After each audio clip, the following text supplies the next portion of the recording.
LA 침례교회 주일 오전 예배에 함께 참석하신 모든 분들을 주님의 이름으로 환영합니다. 예배 시간이 되었습니다. 다 자리에서 일어나셔서 함께 찬송 부르면서 주일 예배 시작하도록 하겠습니다.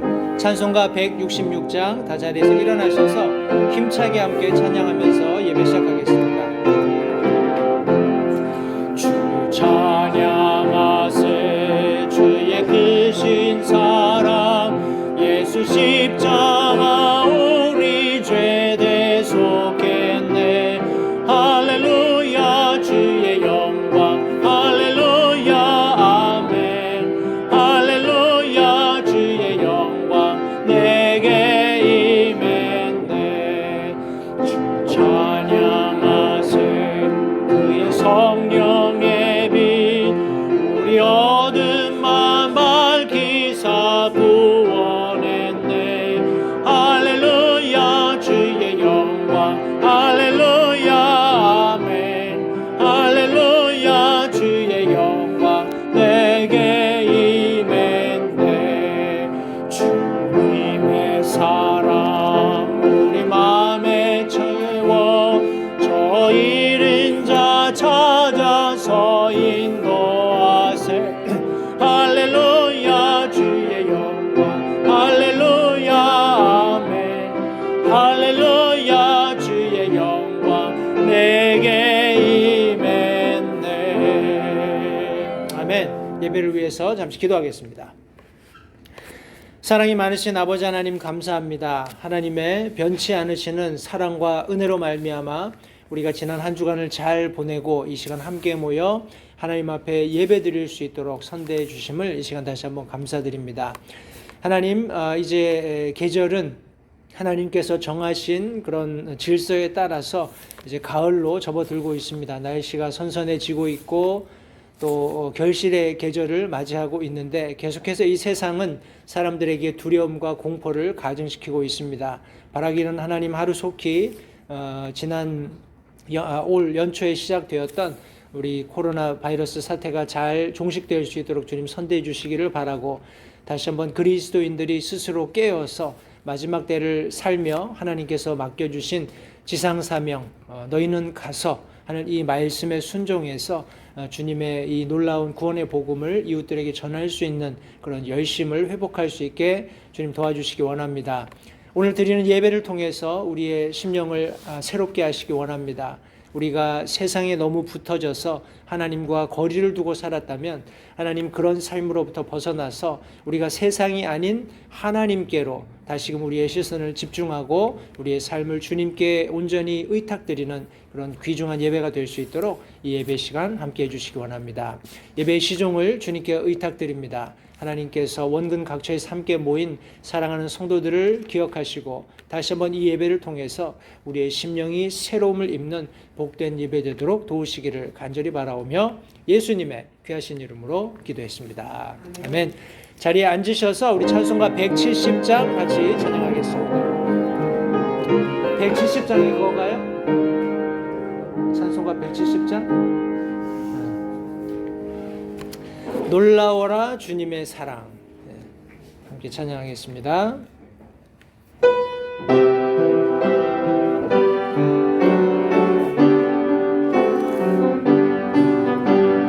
주 보혈로 날 구해준 그 사랑 깊고 크셔라.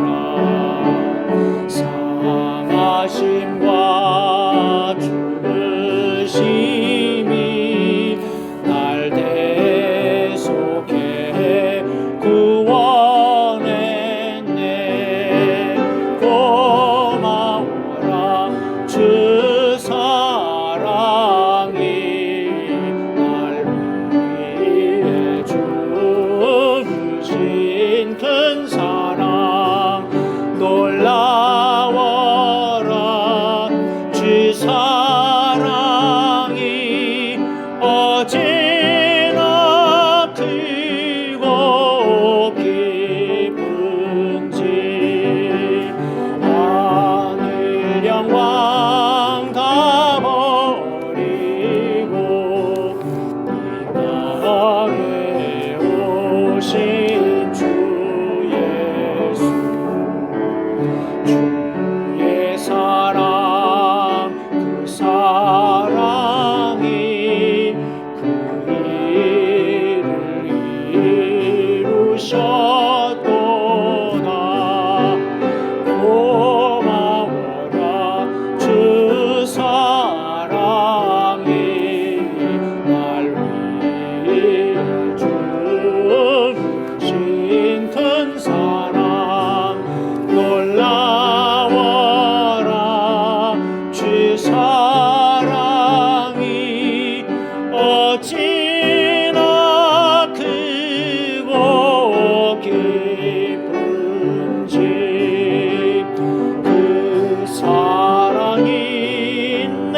그 사랑이 어찌나 크고 깊은지. 아멘.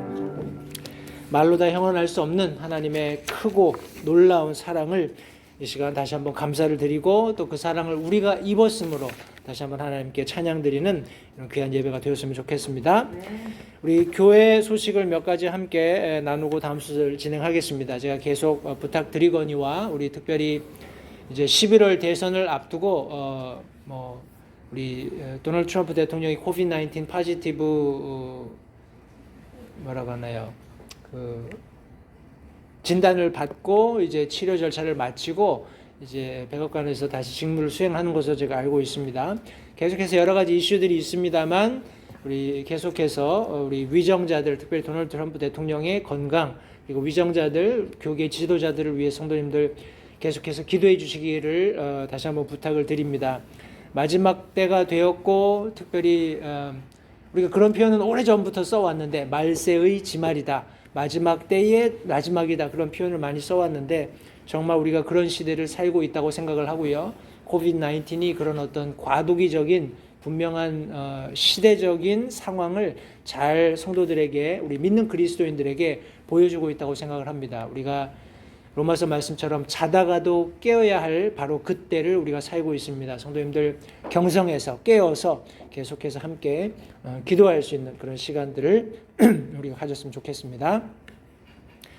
계속해서 소울위닝이 매주 토요일에 있습니다. 매주 토요일 오전 10시에 우리가 대예배당에서 함께 모여서 말씀 나누고 이렇게 지역 전도를 하고 있는데 기억하시고 먼저 기도해 주시고요. 저희 교회를 통해서 영혼들이 구원받을 수 있도록 기도해 주시고 또 시간이 허락되시면 함께 오셔서 우리 소울위닝에 동참해 주시면 감사하겠습니다. 특별한 일정 변경이 없는 한 아마도 11월 우리 8일 주일에 저희 교회 뮤직 선데이를 가질 것으로 예상하고 있습니다. 우리 다른 여러 가지 칼렌더에 있는 그런 이벤트들이 있는데 뭐 여러 가지 이미 수정이 되어서 취소된 것들이 많이 있습니다. 그런데 10월 들어서 이제 계속해서 11월 가면 아마도 지금 이 코로나 바이러스 사태가 조금 진정되지 않을까 하는 그런 기대를 해봅니다. 그래서 교회 일정들이 잘 재개 다시금 원상태로 회복될 수 있도록 기도하고 있는데 성도님들 기도해 주시고 우리 지금 벌써 10월 중순을 지나고 있습니다. 시간이 벌써 많이 지났습니다. 2020년이 어떻게 갔는지 모를 정도로 아주 한 일 없이 빨리 지났다는 그런 표현이 제일 적절할 것 같습니다. 그러나 우리가 연말 연시를 맞이해서 이제 2021년 새해를 맞이한 그런 어떤 과정 속에서 성도님들 지난 한 10달 정도의 무의미하게 보이는 아무 일도 한 것 없는 것처럼 보이는 이런 고통으로 가득 차 있는 혹은 혼돈으로 가득 차 있는 그런 어떤 시간의 연장선상에 발목이 잡혀서 우리 새해를 맞는 그런 어떤 새로운 뭐라고 할까요? 뭐 계획을 세우고 하는 이런 비전을 갖는 그런 일에 우리가 소홀해서는 안 되겠습니다. 하나님은 살아계시고 여전히 믿는 그리스도인들이 믿음으로 움직이기를 기대하신다는 것을 기억하시면서 다시 한번 우리 새로운 한 해를 준비하는 그런 어떤 연말 마지막을 잘 준비하고 맞이했으면 좋겠습니다. 계속 기도해 주시고요. 공중 모임에 관련된 일반적인 그런 체크리스트를 개인적으로 확인해 주시고 아마도 이게 로스앤젤레스에서도 인도 쇼핑몰들이 이제 오픈되고 있는 것 같아요. 그래서 더 어떤 추가적인 확진자들이 확산되지 않도록 진정 국면을 보이고 계속해서 이렇게 정상적인 일상으로 돌아갈 수 있도록 특별히 성도님들 기도해 주시면 감사하겠습니다. 이 시간은 우리 다 자리에서 일어나셔서 찬송가 167장 첫 절 마지막 절 함께 부르고 하나님의 말씀 나누도록 하겠습니다. 그 귀한 이름 주 예수 내 노래 제목일세 내 귀에 음악 같으니 무엇에 오 내 사랑 예수 오 내 사랑 예수 주께서 먼저 날 사랑하셨네 나 깊은 고난 당할 때 주 앞에 다고하면 피할 길 미리 주시니 나 염려 없겠네 오 내 사랑 예수 오 내 사랑 예수 주께서 먼저 날 사랑하셨네.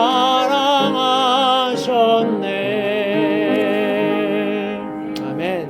Oh, how I love Jesus because He first loved me. 요한 1서에 나오는 말씀과 일맥상통한다고 생각을 합니다. 성도님들, 우리가 하나님을 사랑한다라고 얘기하지만 하나님께서 우리를 먼저 사랑해 주신 것에 근거하지 않으면 그 사랑이 굉장히 허탈한 허망한 그런 결과에 다다를 수 있다는 것을 다시 한번 생각하시면서 오늘 드리는 예배가 하나님께서 우리를 먼저 사랑해 주신 그 놀랍고 큰 그 사랑에 대한 우리의 감사의 표현이라는 것을 우리가 적극적으로 하나님 앞에 드러내는 그런 예배가 되었으면 좋겠습니다.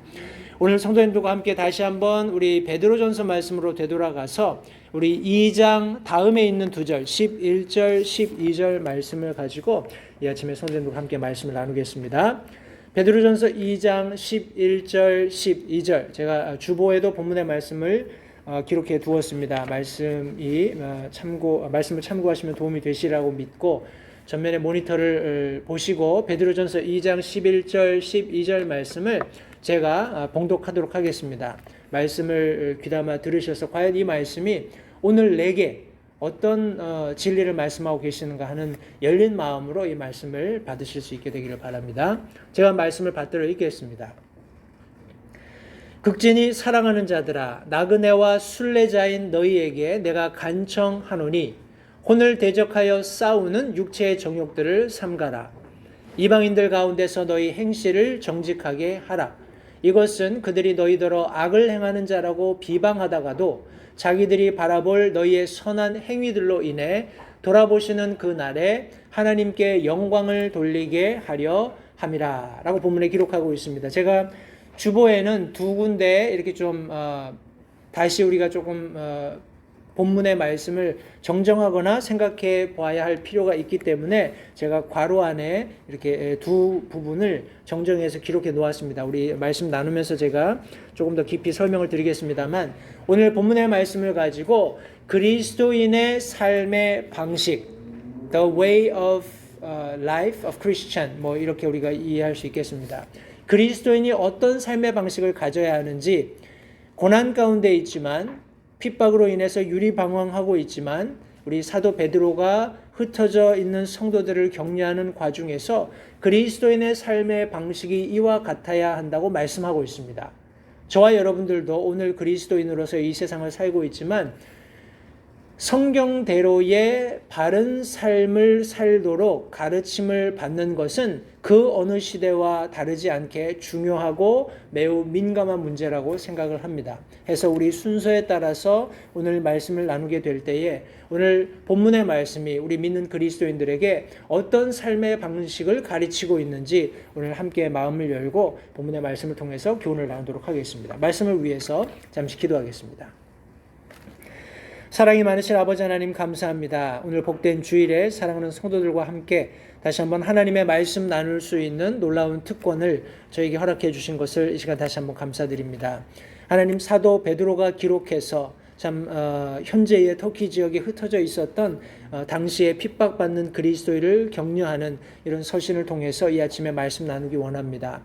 하나님 사도 베드로의 마음에 가득 채워주셨던 그 성도들을 격려하는 말씀, 저들의 삶의 방식에 관한 교훈의 말씀을 이 아침에 나눌 때 하나님, 우리가 이 말씀을 달게 받을 수 있도록 도와주시고 우리에게 들려진 말씀을 우리 삶에 잘 적용해서 하나님께서 원하시고 또 하나님께서 기뻐하시는, 또 세상 사람들로부터도 그리스도인으로서 칭찬받고 우리가 믿고 섬기는 하나님이 영광 받으시는 귀한 결과가 있을 수 있도록 하나님 이 말씀을 복되게 하시기 원합니다.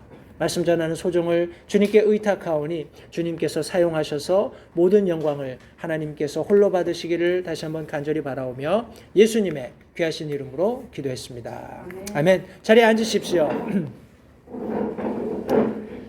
앞서 말씀드린 것처럼 우리가 말세의 지말을 살고 있는 것이 실제적으로 성경이 보여주고 있는 시대의 어떤 한 점을 우리가 꼽을 때 사실이고 또 그것이 확실한 진리라고 믿습니다.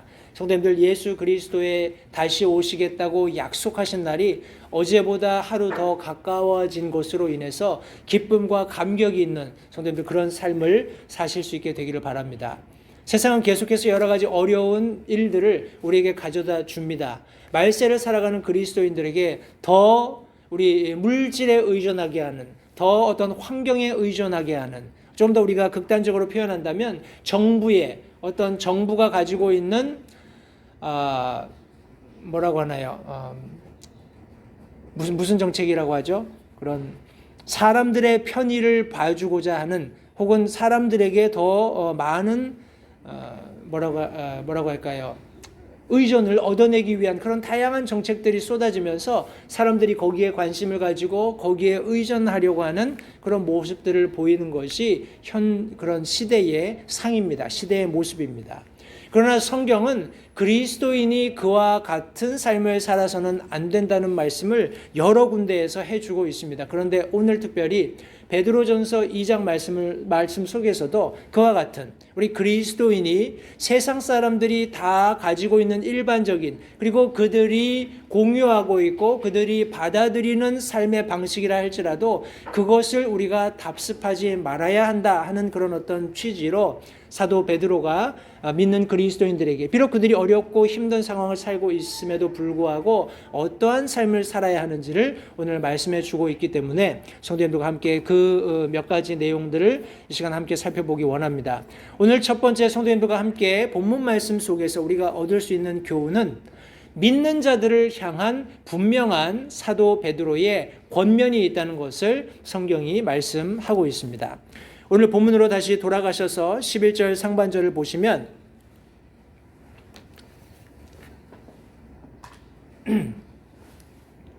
11절 상반절 말씀해 보시면 극진히 사랑하는 자들아 라고 말씀하고 있습니다. 성경에 극진히 사랑하는 자들아 라는 이 표현은 우리 영어 원어 성경에는 아가페토스라는 단어를 쓰고 있습니다. 우리 아가페라는 그 사랑이라는 단어를, 하나님의 사랑을 표현할 때 우리 아가페라는 단어를 사용합니다만, 여기 아가페토스라는 단어를 사용했을 때 우리 영어 성경으로, 우리 흠정역 성경에는 dearly beloved 해서 극진히 사랑하는 자들, 이런 표현을 하고 있습니다.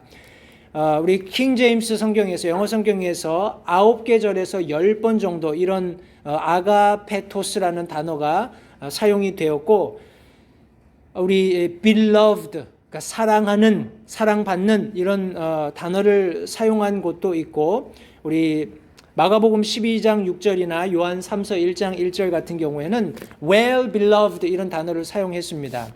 이 단어는 가장 사랑하는, 우리 마가복음 12장 6절에는 여러분들 아시는 그런 예수님의 예화 속에 이 단어가 등장을 합니다. 우리 포도원 주인이 먼 길을 가서 나중에 결실을 얻기 위해서 종들을 보내죠. 종들을 보냈을 때 이 포도원을 맡고 있던 일꾼들이 이 주인이 보낸 종을 죽입니다.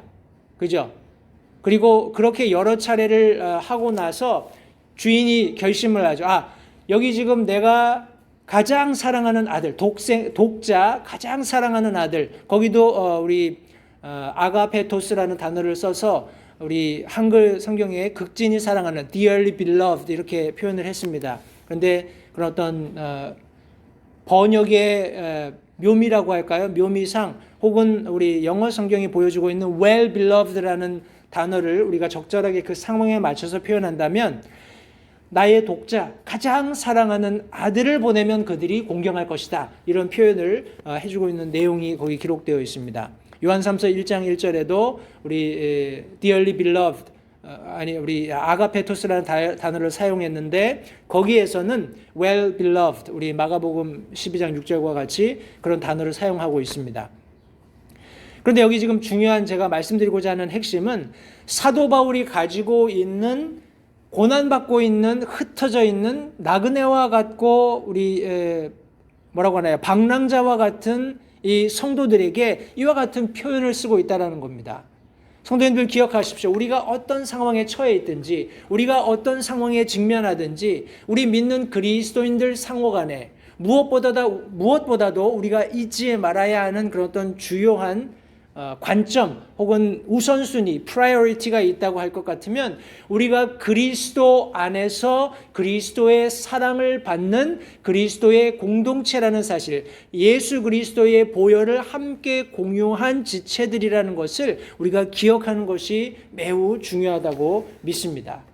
성도님들 우리가 함께 모여서 우리가 격려하고 말씀을 통해서 함께 말씀을 나누고 교제하고 하는 이런 모든 일련의 과정들은 우리가 그리스도 안에 있기 때문에 예수 그리스도의 사랑을 함께 공유한 그런 공통적인 특징이 있기 때문에 가능한 것이라는 사실을 성도님들 절대 잊지 마시기 바랍니다. 사도 바울은 계속해서 자신의 사랑을 지금 여기 쏟아 부어주고 있습니다. 성도님들 사랑하는 사람들에게 우리가 가장 적극적으로 그들의 삶에 개입하고 그들을 일으켜 세워줄 수 있는 것이 있다면 바로 사랑의 권면입니다. 아멘.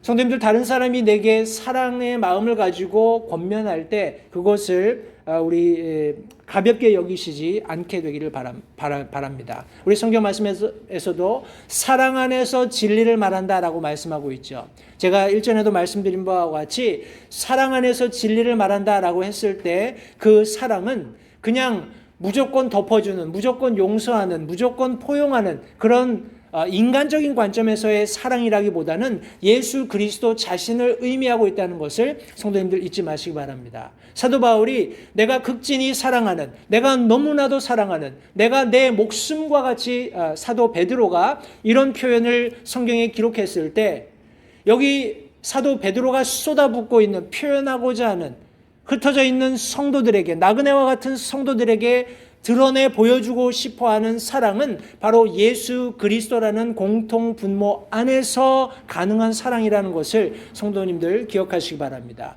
그렇기 때문에 사도 베드로가 그런 사랑을 전제로 사랑하는 성도들에게 간청할 수 있었던 것을 성경이 말씀하고 있습니다. 11절 말씀해 보시면 극진히 사랑하는 자들아 나그네와 순례자인 여기 지금 성경에 그렇게 되어 있는데요. 너희에게 간청한다라고 말씀하고 있습니다.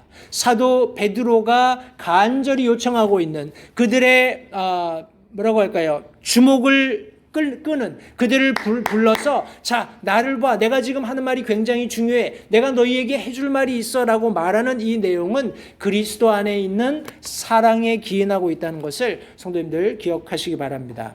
제가 앞서 설명드렸던 우리 성경 우리 한글 번역안에서 두 개 제가 괄호를 쳐서 수정 혹은 이렇게 조금 보강하고자 했던 내용 중에 하나가 우리 11절에 있는 나그네와 순례자인 너희에게 이렇게 한글이 번역한 내용인데 영어 성경 11절에 보시면 Dearly beloved, I beseech you as strangers and pilgrims 이렇게 되어 있습니다. 이것을 조금 더 우리가 부드럽게 한글로 적절히 표현한다면 극진히 사랑하는 자들아 나그네와 순례자들 같은 너희에게 우리가 그리스도인으로서 이 세상을 살아갈 때 우리 자신이 나그네이고 순례자다라고 표현을 해도 전혀 무방합니다. 사도 바울이 다시 한번 고난받는 성도들을 향해서 말할 때 너희들이 마치 그와 같은 삶을 살고 있고 그와 같은 삶을 살고 있다고 스스로 인정해야 한다. 왜냐하면 예수 그리스도로 말미암아서 우리는 사랑을 받았고 그분으로 말미암아서 맞이하게 될 영혼이 있기 때문에 그런 어떤 취지에서 사도 베드로가 다시 한번 너희가 이 땅을 살고 있지만 너희는 나그네와 같고 순례자와 같다라는 그런 표현으로 여기 지금 그들에게 간청하고 있는 모습을 성경이 말씀하고 있습니다. 사도 바울이 이런 극진한 자신의 사랑을 우리 현재 오늘날 터키 지역에 흩어져 있는 성도들에게 표현하면서 지금 믿는 자들의 상태가 어떠해야 하는지를 설명하고 있습니다. 우리 11절 조금 밑으로 내려오시면 혼을 대적하여 싸우는 육체의 정욕들을 삼가하라 라고 말씀하고 있습니다. 혼을 대적해서 싸우는 육체의 정욕들을 삼가하라. 우리 믿는 자들의 상태에 대해서 제가 말씀드린 것처럼 우리 성경 원어가 나그네다 혹은 타향살이를 하고 있다, 순례자들이다 이런 표현들을 하고 있습니다. 성도님들 이 단어들을 하나하나 우리 깊숙이 들여다보면 거의 유사한 단어를 사용합니다. 똑같은 그러나 좀 형태가 다른 그런 단어들을 사용하고 있는데 그 의미는 동일합니다.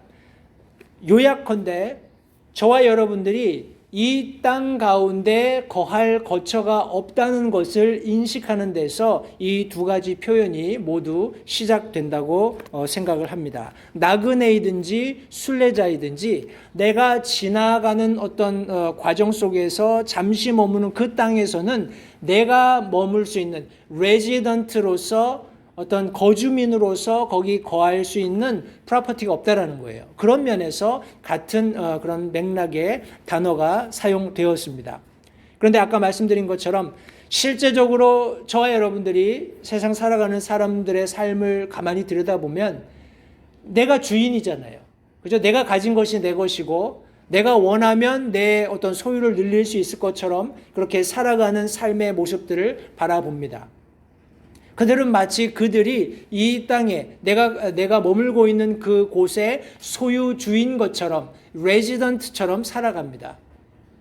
그러나 실상은 우리가 그렇지 않고 이와 같다라는 것을 사도 베드로는 강조하고 있는 거예요. 우리는 마치 뭐라고 하나 영어 표현으로 한다 그러면은 에얼리언입니다. 우리 우리 에얼리언이라고 하면은 우리 외계인을 얘기할 때 그런 표현을 씁니다만 우리가 사람에 대해서 그런 단어를 썼을 때 아주 낯선 우리가 전혀 알지 못하는 곳에서부터 와서 어떤 목적지를 향해 가는 그런 사람들을 표현할 때 그런 단어를 동일하게 사용을 합니다. 저와 여러분들은 외국인입니다. 이 세상 사람들의 관점에서 봤을 때 저와 여러분들의 상태는 외국인이라는 것을 잊지 마시기 바랍니다. 우리가 어디서 왔죠? 우리는 하늘나라로부터 왔습니다. 왜냐하면 우리 지금 그리로 가고 있으니까. 우리가 처음에 날 때는 죄인으로 이 땅에 왔지만 우리 창세 이전에 하나님께서 우리를 목적하신 대로 우리를 어떻게 목적하셨죠? 하나님과 영원히 교제하도록. 그죠? 그러나 죄로 인해서 우리가 하나님과 분리되었을 때 예수 그리스도께서 이 땅에 오셔서 우리를 다시금 회복시키시고 예수 그리스도께서 행하신 모든 일들을 믿는 자들을 다시금 하나님과 교제할 수 있는 놀라운 은혜를 베풀어 주심으로써 우리의 상태가 더 이상 이 땅에서 바라보는 관점에서의 나그네나 아니면 순례자의 삶이 아니라 우리 거주민으로서 영원한 본향의 거주민으로서의 삶을 살게 되었음을 성경은 말씀하고 있습니다. 그러나 성도님들 우리가 이 땅을 살아갈 때는 우리 믿는 모든 그리스도인들은 나그네와 같은 삶을 살아야 하고 우리 성경 말씀처럼 우리 순례자와 같은 삶을 살아야 한다는 것을 절대 잊지 마시기 바랍니다. 저와 여러분들의 태도는 성경 말씀 11절 말씀에 혼을 대적해서 싸우는 육체의 정욕들을 삼가할 것을 성경이 말씀하고 있습니다. 여기 삼가라는 성경 단어의 의미를 우리가 영어로 표현한다면 to hold oneself off 아니면 refrain, abstain 이런 단어를 사용합니다. 근데 우리 흠정역 킹제임스 성경에서는 abstain이라는 단어를 사용했습니다. 근데 우리 번역 가능한 refrain이라는 단어를 가만 들여다보면 이 성경 번역 가능한 단어의 원 뜻이 굉장히 재밌습니다. 이게 무슨 의미냐면 우리 하면은 원래대로 하잖아요. 뭐 리오픈 하면은 개장 뭐 이렇게 re라는 단어 re가 들어가면 원래대로 한다는 말이고, refrain이라는 단어는 고삐를 재갈을 물린다 그런 의미입니다. 우리 가축에게 재갈을 물리는. 그래서 refrain 하면은 고삐를 당긴다는 말이에요. 삼가한다라는 성경 원어가 그렇게 이해될 수 있다라는 말입니다. 성도님들 보십시오. 우리 믿는 그리스도인들이 세상 것에 어떤 관심을 들고 그리 막 갈 때 사도 베드로가 지금 뭐라고 격려하냐면 고삐를 돌리라는 겁니다. wrong direction. 잘못 가고 있으니까 말에 고삐를 당기듯이 고삐를 당겨서 방향을 틀라, 그런 의미입니다. 우리 abstain이라는 단어는 우리 성경 우리 흠정역이 번역하고 있는 이 abstain이라는 단어는 삼가한다, 자제한다, 그만둔다, 이런 표현을 하고 있습니다. 이 단어의 원어도 어디로부터 hold, from, hold라는 그런 두 단어가 합쳐진 거예요. 따라서 내가 무엇인가 세상 일에 심취되어서 부지런히 잘못된 방향으로 가고 있을 때 hold, 잡으라는 겁니다. 거기서부터 잡으라는 거예요. 금지하라는 겁니다. 자제하라는 거예요. 삼가하고 그만두라는 것을 지금 성경이 말씀하고 있습니다. 금지된 것에 접근하지 않도록, 하나님께서 금하신 것에 관심 갖지 않도록 우리 스스로의 고삐를 당기는, 우리 스스로의 관심을 자제하고 삼가하라고 성경이 말씀하고 있는 것입니다. 그것이 저와 여러분들의 삶의 태도여야 된다는 사실을 잊지 마시기 바랍니다. 여기 보니까 삼가라고 말하면서 무엇을 삼가라고 성경이 말씀하고 있냐면 육신적인 것들, 육체의 정욕들을 삼가할 것을 성경이 말씀하고 있습니다.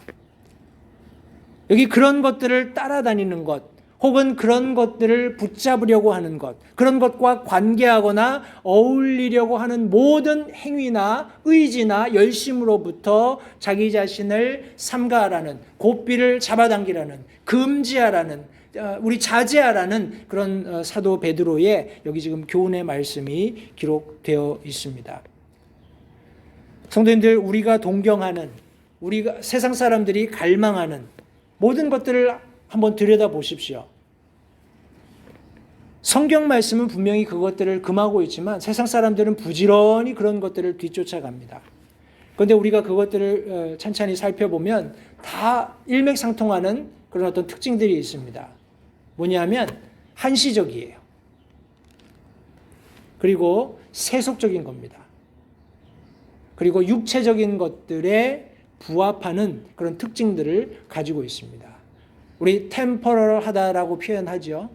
어떤 일정한 기간 동안은 내게 기쁨을 주고 내게 만족을 주고 할지 모르지만 결국 그 모든 것이 끝나면 허탈함만 있게 되는 결과를 이 모든 세상이 추구하는, 세상이 가져다주는 어떤 욕망의 결과의 끝에 있다라는 것을 성도님들 잊지 마시기 바랍니다. 그런데 이 모든 성경이 말씀하고 있는 육체에 속한 모든 정욕들, 우리가 삼가해야 할 이 모든 세상이 주고 있는 육신을 유혹하는 그런 대상들은 성경 말씀과 같이 혼을 대적한다라고 성경이 말씀하고 있습니다. 여기 혼이라는 단어는 우리 육체와 대치하는 나의 자아의 어떤 대상을 설명하는 단어로 이해하시면 무난하리라고 생각을 합니다. 성도님들 보십시오. 저와 여러분들은 하나님의 어떤 성품을 닮아서 영과 혼과 육으로 이루어져 있다는 것을 성경은 분명히 말씀하고 있습니다. 우리 영이 하나님을 예배하기 위한, 하나님과 교제하기 위한 전적인 한 위라면 우리 몸과 우리 안에서 나의 어떤 자아로 군림하고 있는 혼은 항상 하나님의 영과 다투고 있다는 것을 성경은 분명히 말씀하고 있습니다. 우리 혼은 우리가 구원받기 이전에 항상 우리 몸을 세상적인 것들을 뒤쫓는 도구로서 활용해서 그런 쾌락을 얻고자 했던 것이 궁극적인 그런 혼이 가지고 있었던 그런 어떤 열망이었습니다. 열정이었습니다. 그러나 예수 그리스도께서 우리 마음의 왕좌에, 우리 마음의 중심에 들어오실 때 비로소 혼도 그런 하나님의 권위 앞에 굴복하게 되는 그런 어떤 분명한 그림을 성경이 묘사하고 있습니다. 때문에 더 이상 세상이 추구하는 것, 우리 육신이 만족하게 하는 그런 것을 뒤쫓는 것이 아니라 하나님을 기쁘시게 하는, 하나님께 영광을 돌려드리는 삶을 추구하게 된 것이 저와 여러분들이 구원받을 때 일어난 놀라운 변화이며 삶의 어떤 중심에 서게 된 그런 어떤 관점이라고 성경이 말씀하고 있습니다. 로마서 8장 5절부터 6절 그리고 13절 말씀해 보시면 육신을 따르는 자들은 육신의 일들을 생각하거니와 성령을 따르는 자들은 성령의 일들을 생각하나니 육신적으로 생각하는 것은 사망이요 영적으로 생각하는 것은 생명과 평안이니라. 우리 13절 말씀에 너희가 육신을 따라 살면 죽을 것이로되 성령을 통해 몸의 행실을 죽이면 살리라 라고 분명히 말씀해 주고 계십니다. 성도님들, 우리는 양갈래길에 항상 서게 됩니다. 사도 베드로가 그것을 알았기 때문에 비록 고난받고 어렵고 힘든 삶을 살아가는 우리 나그네와 같고 순례자들과 같은 우리 믿는 그리스도인들에게 간절한 요청 속에서 혼을 대적해서 싸우는 육체의 정욕을 삼가라고 한 이유가 바로 여기 로마서의 사도 바울에 의해 잘 기록되어 있는 것입니다. 육신을 따르는 자들은 육신의 일들을 생각한다라고 말씀하면서 육신의 일이 결국은 사망에 이르게 될 것을 성경이 말씀하고 있습니다. 그러나 저와 여러분들이 구원받았다면 우리의 삶의 태도는 더 이상 그런 뭐라고 얘기하나요?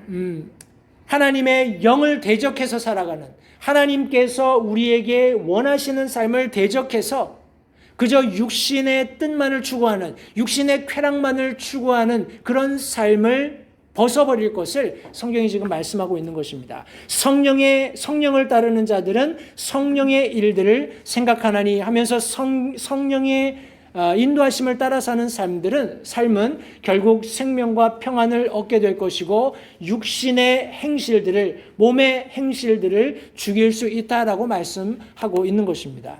성도님들, 저와 여러분들의 삶, 특별히 사도 베드로가 믿는 자들을 향해서 권면하고 있는 모습 속에서 저와 여러분들이 가져야 할 삶의 태도는 육신의 정욕을 따르는 삶이 아니라 우리 가운데 거주하시는 성령의 인도하심을 따르는 삶이라는 것을 다시 한번 기억하시기 바랍니다.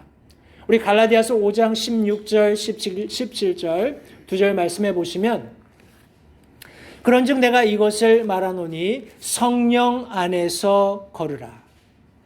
성도님들, 성령 안에서 걷는다라는 이 표현은 성령 안에서 삶을 살아라는 겁니다. 우리가 삶을 살아갈 때 우리의 한 걸음 한 걸음이 성령의 인도하심을 받아야 할 것을 성경이 말씀하고 있는 것입니다. 그리하면 너희가 육신의 욕심을 이루지 아니하리라. 육신은 성령을 대적하여 욕심을 부리고 성령은 육신을 대적하나니 이 둘이 서로 반대가 되므로 너희가 원하는 것을 능히 하지 못하느니라. 성도님들, 그리스도인으로서 우리가 세상 안에서 삶을 살아가면서 어떤 갈림길에 서게 되었을 때, 내가 무엇인가 선택하게 되었을 때, 성도님들, 우리 인간의 의지로 선택하는 것은 앞서 본 로마서 말씀에서와 같이 반드시 우리를 사망으로 이끌고 반드시 우리를 패망으로 이끌 수밖에 없다는 것을 성경은 말씀하고 있습니다. 때문에 우리가 그 모든 갈림길 혹은 선택의 기로에 설 때마다 하나님께 도우심을 구하고 하나님께서 내게 최선의 길을 가져다 주시도록 기도하는, 요청하는 그런 삶의 태도를 가지는 것이 지혜로운 그리스도인의 삶이라는 것을 다시 한번 성도님들 잊지 마시기 바랍니다.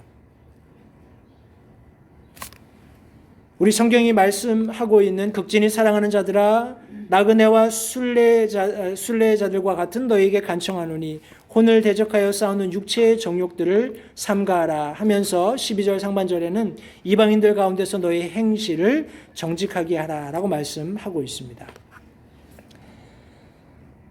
여기 사도 베드로가 연이어서 우리 믿는 그리스도인들을 권면함과 동시에 불신자들에 대해서 우리가 어떤 경계를 가져야 하는지를 여기 지금 설명해 주고 있습니다. 우리 12절 계속 제가 조금 더 읽겠습니다. 이방인들 가운데 너희 행실을 정직하게 하라. 이것은 그들이 너희더러 악을 행하는 자라고 비방하다가도, 이렇게 성경이 말씀하고 있습니다. 우리 사도 베드로가 불신자들에 대한 경계의 말씀을 하면서 우리 첫 번째로 삶의 본질적 가치를 훈련하라라고 말씀하고 있습니다.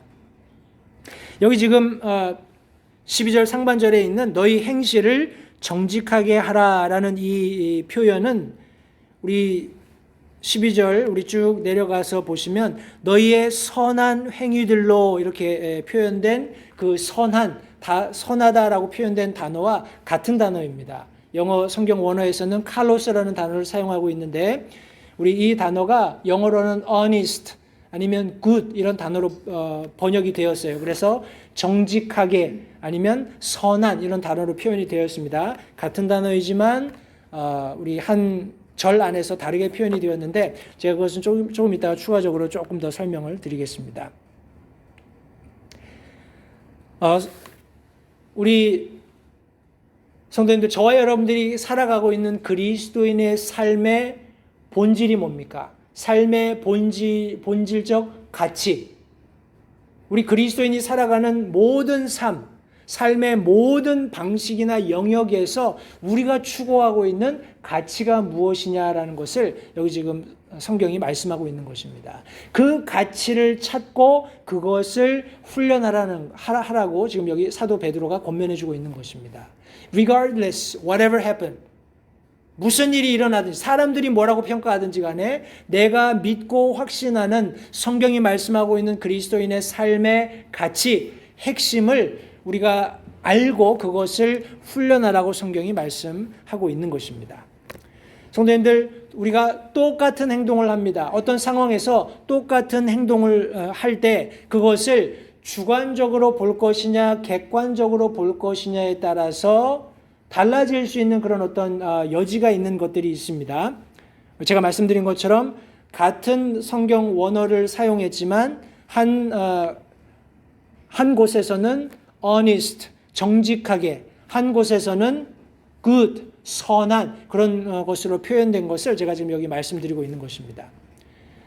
우리 한국 표현에 그런 말이 있죠. 이게 격언이나 한자나 이런 것은 아니고요. 우리 내로남불 이런 얘기 들어보셨어요? 내로남불. 이게 뭔가요? 내가 하면 좋은 거고 다른 사람이 하면 나쁜 거예요.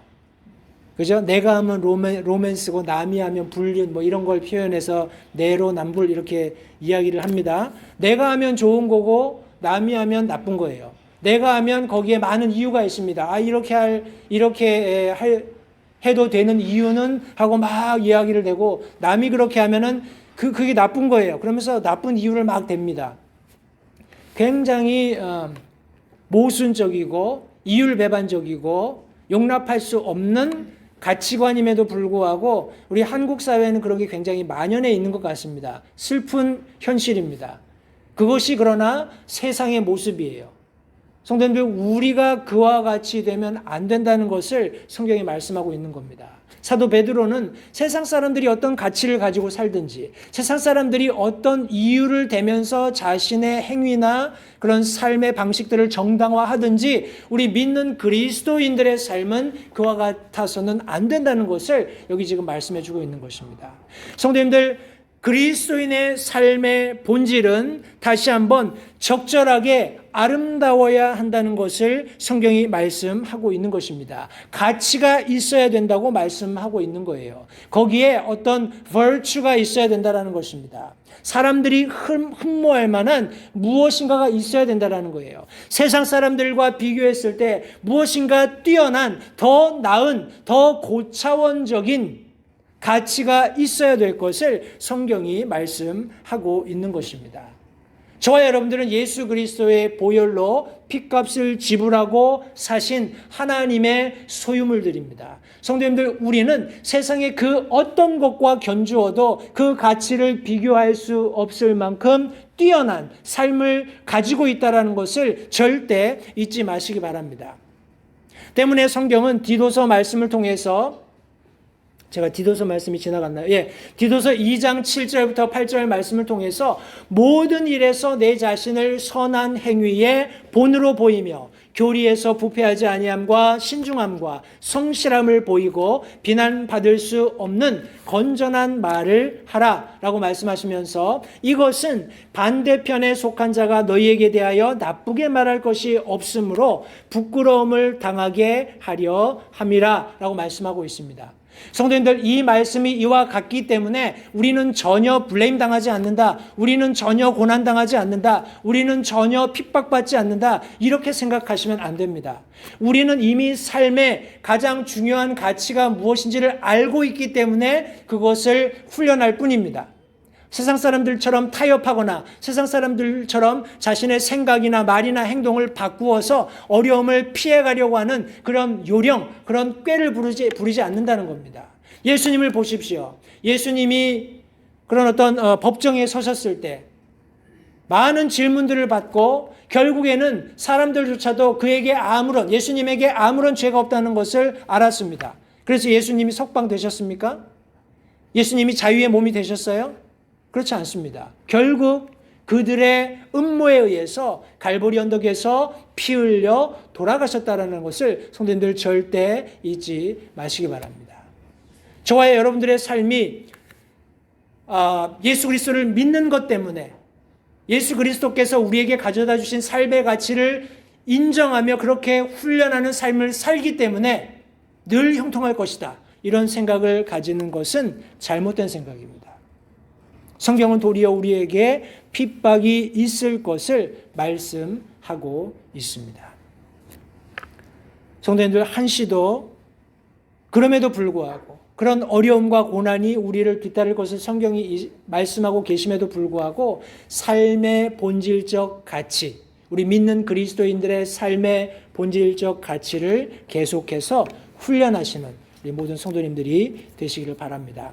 계속해서 사도 베드로는 우리 흩어져 고난받고 있는 믿는 그리스도인들을 향해서 불신자들을 경계해야 하는데, 두 번째로 불신자들의 평가에 대해서 너무 연연하지 말 것을 성경이 말씀하고 있습니다. 우리 12절 말씀해 보시면, 이방인들 가운데서 너희 행실을 정직하게 하라 하면서, 이것은 그들이 너희더러 악을 행하는 자라고 비방하다가 라고 말씀하고 있습니다. 다시 말해서 계속해서 이 세상 사람들을, 우리를 향해서, 여기 영어 성경에는 evil doer, 악을 행한다, 혹은 성경 원어 의미로는 그냥 악인이다, 범인이다, 해가 되는 인물이다, 요주의 인물이다. 사실 우리는 그렇지 않지만 세상 사람들은 계속 우리가 그런 것처럼 몰아갈 것이다 라고 말씀하고 있는 것입니다. 성도님들 보십시오. 우리 모르겠습니다. 제가 제 아내한테도 그런 얘기를 했습니다만, 이제 한국의 그런 어떤 정치나 돌아가는 일들을 들여다보면 막 이제 속된 표현으로 열받고 막 이 마음에 이 평안이 없으니까 이제 더 이상 거기 내가 더 이상 들여다보지 않는다, 뭐 이런 이야기를 했습니다만, 믿는 그리스도인들이 분연히 일어나서 이거 지금 뭐라고 하나요? 사회에 돌아가고 있는 상황들이랄지, 아니면 국가적인 어떤 통치 시스템이 운영되고 있는 것들이 적절하지 못하다든지 이런 것들을 이야기할 때 사람들이 뭐라고 얘기합니까? 정말 고맙다. 우리 위정자들을 위해서 기도해 줘서 고맙다. 우리를 위해서 바른 그런 어떤 지침을, 조언들을 줘서 고맙다. 이렇게 얘기합니까? 아니죠. 그냥 범죄자 취급을 합니다. 너희들이 지금 코로나를 뿌리고 있는 거야. 너희들이 지금 코로나 확산의 주범이야. 뭐 이런 식으로 아주 코로나를 잘 이용하고 있는 그런 정부기관, 여러 나라의 정부기관을 우리가 들여다볼 때 한국 정부가 그와 같이 하고 있지 않나, 그런 생각이 들 정도로 믿는 그리스도인들의 다양한 어떤 나라를 사랑하기 때문에 그렇겠죠. 나라를 사랑하고 민족을 사랑하고 지금 소위 말하는 부국 강병이라는 차원에서 나라가 잘 섰다가 무너지는 것을 보는 안타까운 믿는 그리스도인의 심정으로 그들이 함께 모여서 기도하는 마음으로 위정자들을 위해서 조언을 주고 어떤 뭐라고 할까요? 자신들이 가지고 있는 생각들을 촉구하는 그런 어떤 과정 속에서 계속해서 믿는 자들을 코너로 몰고 그들을 마치 범인인 것처럼 그들을 악한 사람들인 것처럼 몰아가는 그런 모습들을 볼 때 오늘 우리가 나누었던 이 말씀이 참이다, 진리다 하는 것을 다시 한번 생각해 보게 됩니다. 우리 이사야서 9장 17절 말씀에서도 그러므로 주께서 그들의 젊은이들을 기뻐하지 아니하시며 그들 중에 아버지 없는 자들과 과부들에게 긍휼을 베풀지 아니하시리니 이는 모든 사람이 위선을 행하는 자요 악을 행하는 자이기 때문이며 또 모든 입이 어리석음을 말하기 때문이라. 이 모든 것에도 불구하고 그분의 분노는 돌아서지 아니하며 그분의 손은 여전히 펼쳐져 있느니라. 이것은 이스라엘에게 주신 대언의 말씀입니다. 하나님께서는 실제적으로 악을 행하는 자들에게 징벌하시는 분이라는 것을 우리가 정확히 이해할 필요가 있습니다. 하나님께서는 악을 관대하게 보아 넘어가시는 그런 성품을 가진 분이 아니라는 것을 성도님들 잊지 마시기 바랍니다. evil doer, 악을 행하는 자들에 대해서는 반드시 하나님께서 징벌하십니다. 그들이 가령 과부들이라 할지라도 여기 성경 말씀에 따라서 우리 고아들이라 할지라도 성경은 계속해서 과부와 고아들을 하나님께서 우리 특별히 믿는 그리스도인들을 통해서 뭐라고 하나요? 섬길 것을 말씀하셨죠. 그러나 악한 중에 있는 사람들이라면 하나님께서 반드시 긍휼히 여겨야 한다고 말씀하신 그런 대상이라 할지라도 악에 대해서 결코 은혜와 긍휼을 베풀지 않으시고 그들을 징벌하실 것을 성경은 말씀하고 있습니다. 가령 그들이 말하는 것처럼 우리가 악을 행하는 자라면 하나님께서 반드시 그 악을 처벌하신다는 사실을 잊지 마시기 바랍니다. 하나님 앞에서 우리가 바른 삶의 방식을 훈련하고 삶의 가치를 인정하며 그런 가치대로 살아간다면 성도님들 아무 걱정할 필요가 없습니다. 왜요? 하나님께서는 공의하신 분이기 때문에 하나님께서는 반드시 악을 처벌하시는 분이기 때문에 그와 같다라는 것을 성도님들 잊지 마시기 바랍니다. 그런데 여기 재미있는 표현이 뭐냐 하면 우리 12절 말씀해 보시면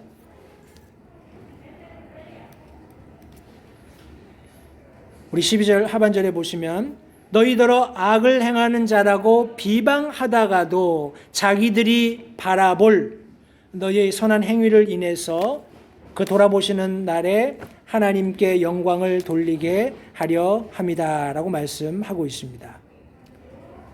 성도님들 뭐라고 하나요?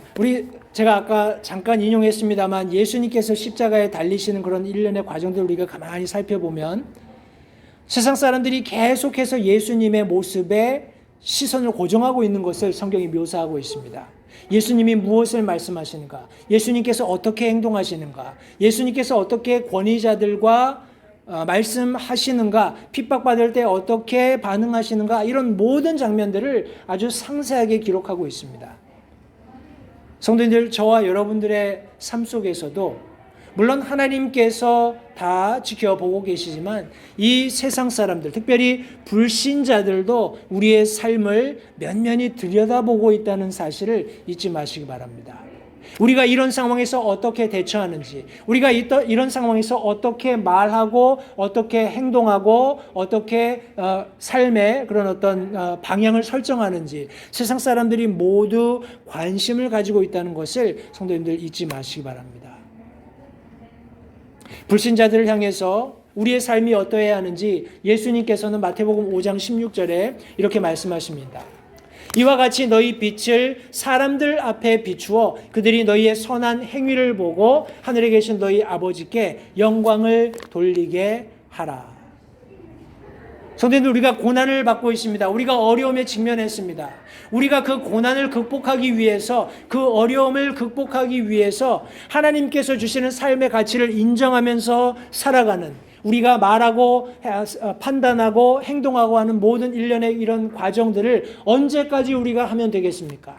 성경 말씀은 그들이 결과적으로 하나님께 영광을 돌릴 때까지,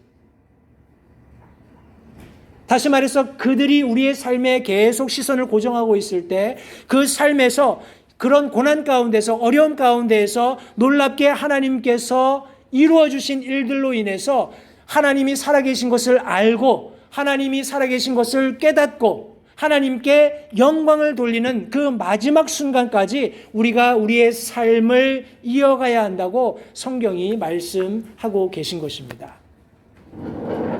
성도님들, 저와 여러분들은 그런 삶을 살 가치가 없었지요. 그러나 그런 삶을 살게 되었습니다. 에베소서 5장 8절 말씀은 너희가 한때는 어두움이었으나 이제는 주 안에서 빛이니 빛의 자녀들로서 걸으라 라고 말씀하고 있습니다. 여기 같은 표현, 이제는 주 안에서, 아까 우리가 인용했던 말씀에 성령 안에서 걸으라, 이런 표현과 동일한 표현입니다. 주 안에서 빛이다 라고 말씀하고 있습니다. 성도님들, 저와 여러분들의 삶은 이제 밝은 빛을 발산하게 되었어요. 어떻게 해요? 우리가 착하게 살아서요? 우리가 좋은 말을 써서요? 우리가 어떤 긍정적인 사고를 가지고 살기 때문에요? 그렇지 않습니다. 예수 그리스도 안에서 빛이 되시는, 빛 자체가 되시는 예수 그리스도 안으로 우리가 들어갔을 때 영광스럽게도 그분이 우리와 함께 걸어주시는, 그분이 우리 삶에 매 순간 동참해 주시는 놀라운 은혜를 우리가 입었기 때문에 주 안에 있을 때 우리가 비로소 빛을 발산할 수 있게 되었다라고 말씀하고 있습니다.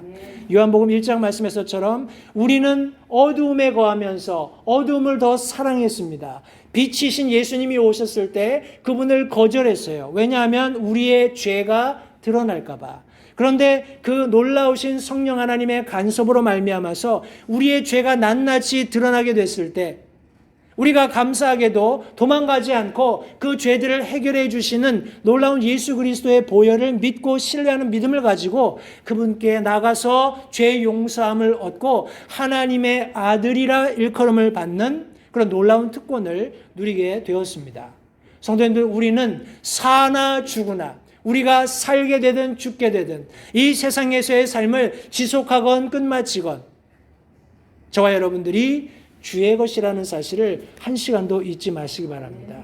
믿는 자들이 세상에서 사는 삶은 빛이어야 하고 세상 사람들 앞에 드러나서 그들이 하나님을 보게 되는 도구로 사용되어져야 함을 성도님들 잊지 마시기 바랍니다.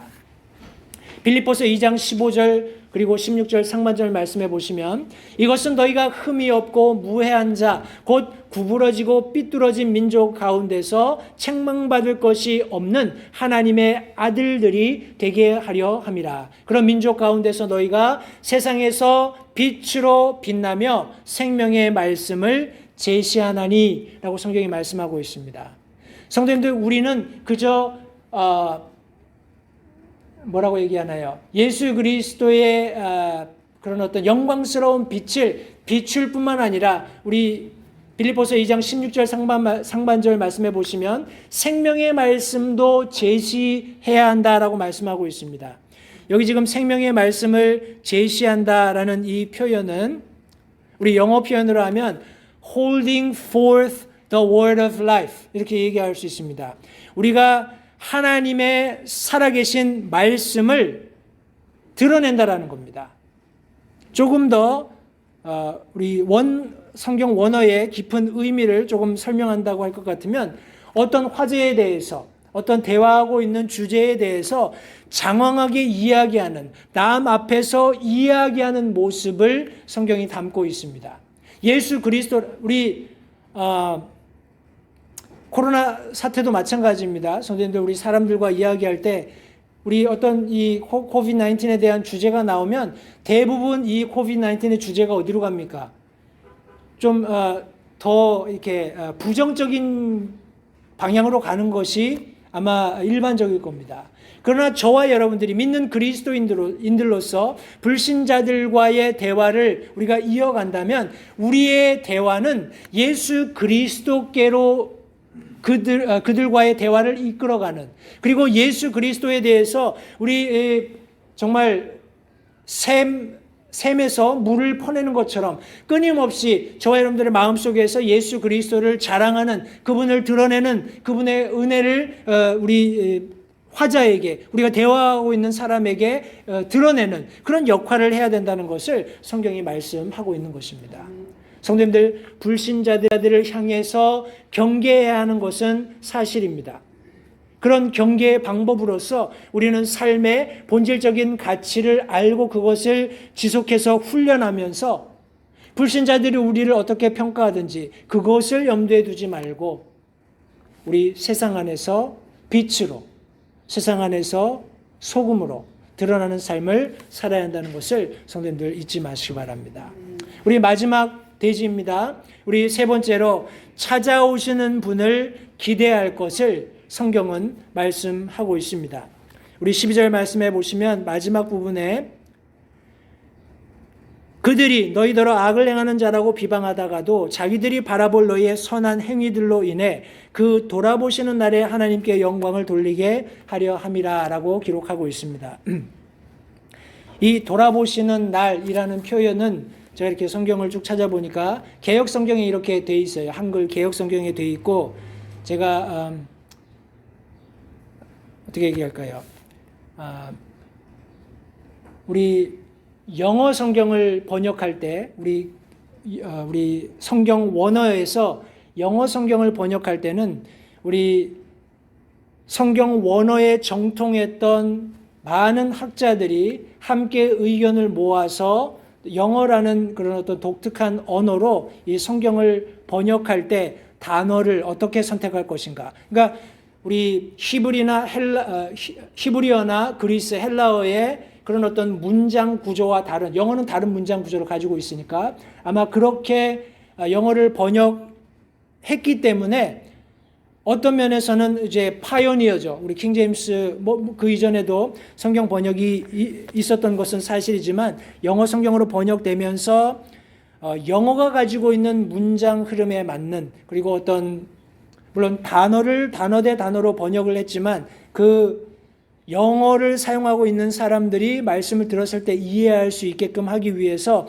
번역하면서 덜어는 우리 이탈릭으로 된, 제가 지난주에 말씀드린 것처럼 이탈릭으로 된 단어들을 넣어서 그 성경 원어가 의미하고 있는 것이 무엇인지를 여기 지금 그렇게 번역본으로, 영어도 번역본이죠. 우리 본문을 뭐라고 하나요? 원어 성경을 기준으로 둘 때 영어도 번역본입니다만 이 킹 제임스 번역본은 자타가 공인하는 그런 공인 번역으로서 인정받고 있는 것이 영어권 안에서는 현실입니다. 근데 제가 그 장황하게 설명드리는 이유는 우리 한글로 번역될 때, 한글은 성경 원어에서 번역된 게 아닙니다. 성경 원어에서 번역된 것이 아니고 성경 원어를 가장 잘 영어로 번역했다고 하는 이 킹 제임스 성경을 한글로 번역한 것이기 때문에 우리 한글 번역본으로서는 우리 어떻게 보면 가장 원어에 가깝다라고 볼 수 있습니다. 그런데 큰 틀은, 뼈대는 우리 개역 성경에서 가져온 것 같아요. 개역 성경에서 큰 뼈대를 가져오고, 왜냐하면 한글로 번역이 되었기 때문에 한글 개역 성경에서 뼈대를 가져오고 이제 다른 단어라든지 빠진 그런 절들을 이렇게 채워 넣는 그런 과정을 가진 것 같습니다. 해서 제가 그렇게 말씀드리는 이유는 이 하나를 가지고 제가 그렇게 단정 지을 수는 없지만 그렇게 생각하는 이유는 이 돌아보시는 날을 적절히 이해하지 못했기 때문에 한글로 적절히 표현하지 못하고 그냥 뼈대를 가져온 그런 개역 성경의 단어의 흐름을 그냥 이렇게 살려 놓은 것이 아닌가 그런 생각을 합니다. 영어 성경도 그렇고 성경 본문도 그렇고 여기 이 돌아본다라는 단어는 존재하지 않습니다. 성경 원어에도 돌아본다라는 의미는 없고요. 찾아온다, 이렇게 visit it, 이렇게 우리 영어 성경에 보시면 우리 12절 말씀에 glorify God in the day of visitation 이렇게 되어 있습니다. visitation이 뭐죠? 너무 어려운 질문인가? visitation, visit. 우리 영선자매는 끝나면은 저기 이제 아들 댁에 가신 건가요? 네, visit. 그죠? 가는 거예요. 가서 보는 거. 가서 보는 것을 visit이라고 합니다. 하나님께서도 반드시 우리가 세상 살고 있지만 고난받고 있지만 핍박받고 있지만 세상 사람들이 우리를 악을 행하는 자라고 조롱하고 있지만 정하신 때가 되면 하나님께서 비짓하시는 날이 있다라는 겁니다. 그러니까 어떤 뭐라고 할까요? 이게 언어를 가지고 이렇게 유희 장난을 치면은 뭐 돌아보시는 날 이것도 뭐 틀린 것은 아닙니다만 단어적인 의미는 하나님께서 찾아오시는 하나님께서 방문하시는 오셔서 확인하시는 그런 날이라는 것을 성경이 말씀하고 있어요. 성도님들 잊지 마십시오. 하나님께서는 반드시 찾아오십니다. 하나님께서는 반드시 선과 악 간에 분별하시는 날이 있습니다. 마지막 때에 그렇게 될 것입니다. 그러나 우리가 살고 있는 삶의 모든 과정 속에서도 하나님께서는 분명히 결과를 보여주세요. 끝이 있다는 것을 알려주십니다. 언제요? 하나님께서 찾아오실 때. 결과가 드러나게 되어 있습니다. 우리 몇 주 전에 소돔과 고모라에 관한 말씀을 나누었습니다. 성도님들 그때 주의 천사가 뭐라고 얘기했습니까? 소돔과 고모라의 부르짖음이 너무 컸기 때문에 그것을 확인하기 위해서 왔다라고 말씀하셨죠. 성도님들 우리 믿는 그리스도인들이 고난받습니다. 믿는 그리스도인들이 원치 않는 우리가 성경 말씀대로 살아가는 그런 삶 때문에 조롱받고 비난받는 것이 사실입니다. 그럴 때마다 저와 여러분들이 하나님 앞에 기도하는 것이 허사다라고 생각하지 마세요. 하나님이 다 듣고 계시고 하나님께서 다 지켜보고 계시고 하나님께서 우리 성경이 말씀하고 있는 것처럼 우리가 감당할 시험 말고는 우리가 시험 당하는 것을 허락하지 않으시고 시험 당할 즈음에 또 피할 길을 주신다고 말씀하셨죠. 그 피할 길이라는 것은 우리가 빠져나갈 구멍이라고 생각하기보다는 하나님께서 그 고난받는 순간에 우리가 기도하는 모든 기도를 들으시고 그것이 하나님의 생각에 하나님의 판단에 자 이제 내가 가서 옳고 그름을 정해줄 때가 되었다라고 생각하셨을 때 하나님께서 친히 찾아주시고 방문하셔서 그 일이 옳다라는 것을 드러내 주시는 시점이 있다는 것을 성경이 말씀하고 있는 것입니다. 소돔과 고모라는 실패했습니다. 소돔과 고모라는 하나님께서 찾아가셨을 때 하나님께서 방문하셨을 때 그 악상이 드러남으로써 우리 소멸되는 그런 결과를 맞이했습니다. 성도님들 저와 여러분들의 삶은 하나님께서 찾아오셨을 때 선으로 드러날까요? 악으로 드러날까요? 제가 믿고 확신하고 또 간절히 바라기는 예수 그리스도께서 성경에 기록된 것처럼 하나님으로서 우리의 매일의 삶 가운데 동행하시면서 하나님께서 직접 우리가 하고 있는 말, 행동, 어떤 판단이나 어떤 결론에 대해서 너희들이 항상 옳았다, 너희들이 항상 선했다라고 말씀해 주시는 그 순간이 있기를 간절히 바랍니다. 사도 베드로도 여기 지금 고난받는 성도들을 향해서 그리스도인들을 향해서 그와 같은 격려의 말씀을 지금 여기 해주고 있는 것입니다. 사람들이 너희들을 악하다고 이야기하는 것 알고 있다. 그러나 본질은 선한 것, 너희들이 정직하게 행한다면 제가 아까 말씀드린 것처럼 주관적이냐 객관적이냐에 따라서 다를 수 있습니다만 주관적으로 내가 정직하게 행하면 사람들이 비록 그렇게 행하는 나를 보고 너 악한 사람이야, 너는 정말 끔찍한 죄인이야 라고 조롱할지라도 하나님께서 그것을 방문해 주시는 그 결과를 위해서 찾아주시는 때가 되었을 때 사람들이 비로소 계속 지켜보고 있다가 저것이 선한 일이었구나 라고 결론 짓게 된다는 것을 성경이 말씀해 주고 있는 것입니다. 악을 행하는 자라고 비방하다가도 자기들이 바라보게 될 너희의 선한 행위를 인해서 하나님께서 찾아오시는, 하나님께서 방문하시는 바로 그날에 하나님께 영광을 돌리게 된다고 성경이 말씀하고 있는 것입니다.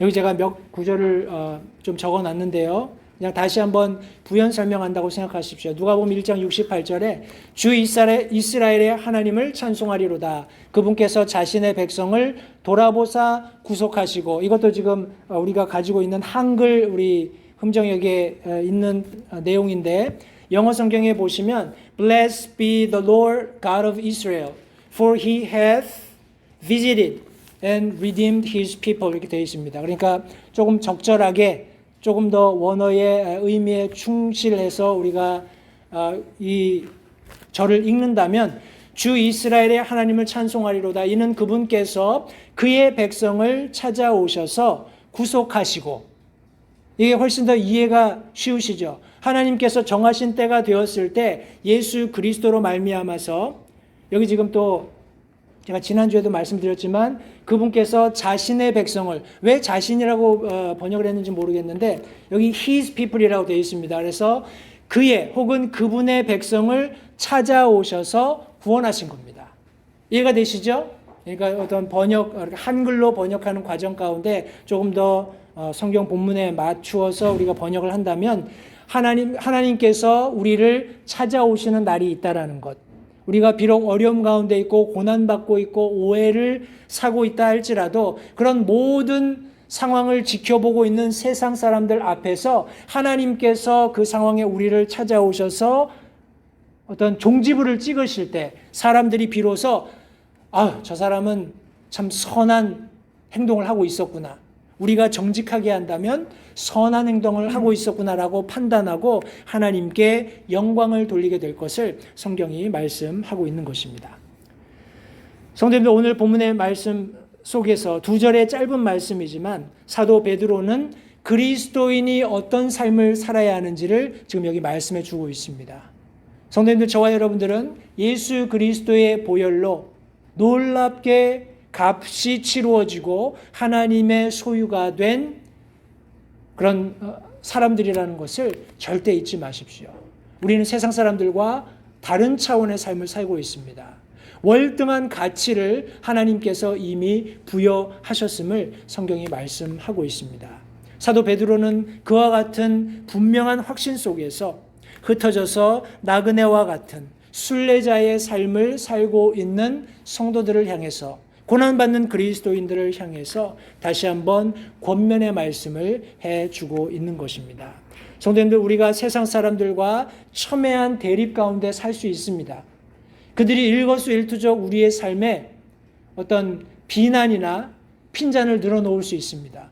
그러나 우리는 거기에 연연하지 않습니다. 왜냐하면 우리의 삶의 가치가 무엇인지를 잘 알고 있기 때문에 우리는 그 가치를 알고 그 가치를 훈련하면 됩니다. 그들이 말하는 어떤 평가에 대해서, 우리 비난에 대해서 너무 관심 두지 마십시오.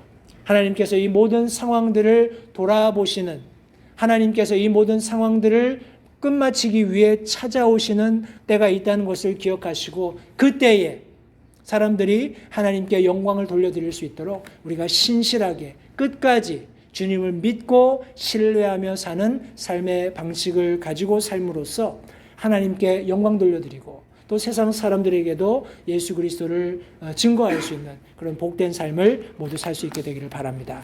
기도하겠습니다. 살아계신 아버지 하나님, 감사합니다. 오늘 복된 주일 사랑하는 성도들과 함께 하나님의 말씀 나눌 수 있도록 도우신 은혜, 이 시간 다시 한번 감사드립니다. 하나님, 우리 믿는 그리스도인의 삶의 방식이 이 세상 사람들과 다른 이유는 우리가 살고 있는 이 삶의 목적지가 분명히 다르기 때문에 그렇다는 것을 성경이 말씀하고 있습니다. 잠깐 후면 사라지고 소멸될 이 세상에 어떤 부분에서도 우리가 마음을 쏟고 우리의 그런 에너지를 소모할 그런 시간이 없다는 것을 성경은 말씀하고 있습니다. 하나님, 우리가 영원한 본향을 향해서 나아가면서 하나님, 우리가 우리의 삶을 믿음으로 살 수 있도록 도와주시고, 우리가 언젠가 주님을 얼굴과 얼굴로 마주대할 때 주님께 잘했다고 칭찬받는, 착한 종으로 드러날 수 있는 그런 삶을 우리 모두 살 수 있게 주님 도와주시기 원합니다. 초청 시간을 주님께 의탁드립니다. 함께 하셔서 우리의 마음에 하나님 주신 말씀에 따라 결단해서 하나님 앞에 참 한 걸음 더 나가는 귀한 결단의 시간이 될 수 있도록 도우시기를 간절히 바라오며 예수님의 귀하신 이름으로 기도했습니다. 아멘. 자리에 일어나셔서 우리 회외 찬송 함께 부르도록 하겠습니다. 찬송가 352장입니다. 첫 절 마지막 절 함께 부르겠습니다. 주님의 뜻을 이루소서. 당신 발 앞에 엎드리니 진흙과 같은 날 빚으사 주님의 형상 만드소서. 아멘. 피아노가 연주되는 동안 잠시 들으신 말씀을 기억하시고 하나님 앞에 결단하는 시간 가지시기 바랍니다. 내 삶이 지금 어떤 방식으로 운행되고 있는지 성도님들 생각해 보시기 바랍니다. 내 삶의 가치관은 무엇이며 내 삶의 목적은 무엇이며 나는 어떤 가치를 가지고 어떤 가치를 훈련하며 살아가고 있는지 내 삶을 다시 한번 돌아보실 수 있게 되기를 바랍니다. 하나님께서 마음에 주신 대로 잠시 결단하고 우리 4절 부르고 패회하도록 하겠습니다. 잠시 기도하는 시간 갖도록 하겠습니다.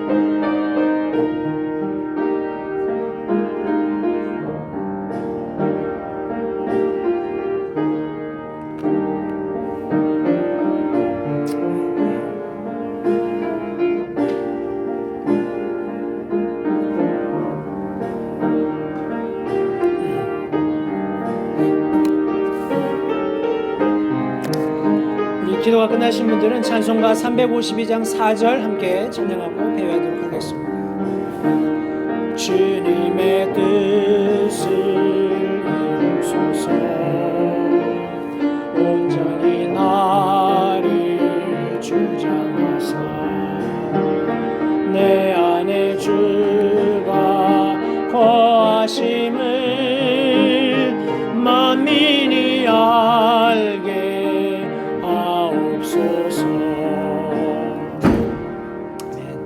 기도하겠습니다. 사랑이 많으신 아버지 하나님 감사합니다. 오늘 복된 주일 다시 한번 사랑하는 성도들과 하나님 앞에 예배 드릴 수 있는 이 귀한 시간 허락해 주심을 다시 한번 감사드립니다. 하나님, 우리가 말세의 지말에 살고 있습니다. 그러나 우리의 영적인 그런 안목들은 이전보다 더 밝게 분명하게 예수 그리스도의 재림을 고대할 수 있다는 사실로 인해서 다시 한번 감사를 드립니다.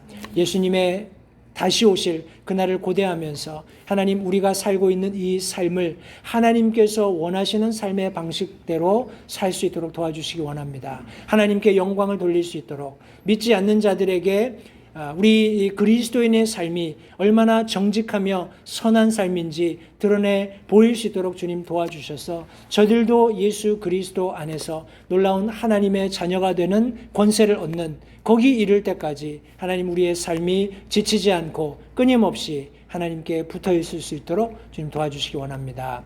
사랑하는 성도들, 하나님께서 매일 매순간 지키시고 보호해 주시기를 다시 한번 간절히 원합니다. 우리 코로나 사태가 지속되면서 여러 가지 다양한 어려움들이 우리의 삶에 존재하는 것이 사실입니다. 그럼에도 불구하고 우리 생사화복을 주관하고 계시는 하나님이 우리와 함께 하신다는 사실을 기억하면서 다시 한번 힘을 내서 우리가 믿음으로 우리의 삶을 매일 매순간 살아 하나님 앞에 영광 돌릴 수 있도록 주님 도와주시기 원합니다. 사랑하는 성도들의 매일 삶 속에서 하나님, 저들의 필요를 공급해 주시고 저들의 안전을 하나님께서 책임져 주시고 저들의 앞길을 인도하심으로써 우리의 참 하나님이 누구신지를 우리가 먼저 알고 세상에 드러낼 수 있는 복된 삶을 살 수 있도록 도와주시기 원합니다. 오늘 드린 예배를 인해서 다시 한번 감사드립니다. 하나님, 우리의 삶이 하나님 앞에 다시 한번 재헌신되는 이 복된 시간 허락해 주신 것을 감사드리고, 기도한 대로, 결단한 대로 하나님 앞에 우리의 삶을 살아 하나님의 영광 드러낼 수 있도록 도우시기를 다시 한번 간절히 바라오며 예수님의 귀하신 이름으로 기도했습니다. 아멘. 이상으로 예배를 마치겠습니다. 감사합니다.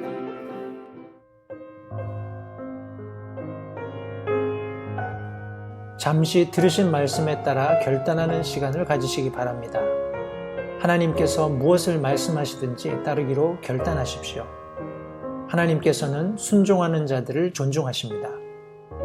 아직 예수님을 개인의 구주로 영접하신 사실이 없으시다면 자신이 죄인됨을 인정하며 하나님께 나오는 자들을 하나님께서 받아주신다는 확실한 말씀에 근거하여 다음과 같이 기도하십시오. 하나님, 나는 죄인입니다. 나는 내 죄로 인해 죽을 수밖에 없음을 압니다. 그러나 예수님께서 내 죄를 위해 십자가에서 피 흘려 죽으시고 사흘 만에 다시 살아나셔서 내 죄값을 모두 지불하셨고 내게 새로운 생명을 약속하셨음을 믿습니다. 지금 이 순간 예수님을 내 마음에 모셔드립니다. 내 마음에 오셔서 나의 주와 그리스도가 되어주십시오. 예수님 이름으로 기도했습니다. 다음과 같이 기도하셨다면 여러분은 성경 말씀대로 구원을 받으셨습니다. 계속해서 주 안에서 함께 자라가는 복된 교제가 있기를 간절히 바랍니다.